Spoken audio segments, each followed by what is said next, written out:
Bu seminarga Samarqanddan keldim. Menga shu narsa kerak edi. Bunaqa seminarlar ko'proq bo'lib tursin. Bugungi seminar haqida fikringiz? Bugungi seminarda ancha narsa bilmaganlarimizni o'rganib oldik. Bunaqa seminarlar ko'proq bo'lib tursin. Boshqa diagnozlarda ham seminarlar qilishni xohlab qolamiz. Seminar menga juda ham yoqdi.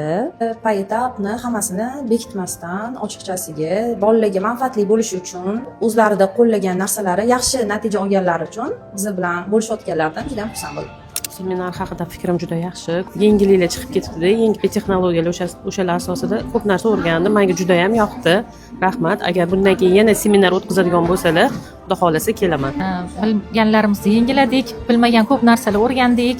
Niyat qilardimki, shunaqa seminarlarimiz ko'p bo'lsa. Men bu seminarga Samarqanddan keldim. 3 kun oldin Instagramda ko'rib qoldim. Joyband qildimda keldim.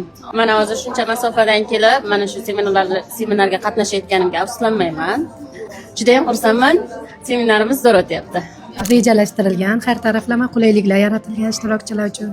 Juda ham mas'uliyatli ishlarga, seminarga ham mas'uliyat bilan yondashyaptilar. Hammasi konkret poetapni tushuntirildi. Menga shu narsa kerak edi. Informatsiyalar bor edi miyada, lekin hammasi aralashib yodi bo'lib yotgandi. Hozir bitta ishlash sistemasini poetapni zina qilib tushuntirib berdilar. Seminar yaxshi, zo'r bo'ldi. Sizlarga ham tavsiya qilaman.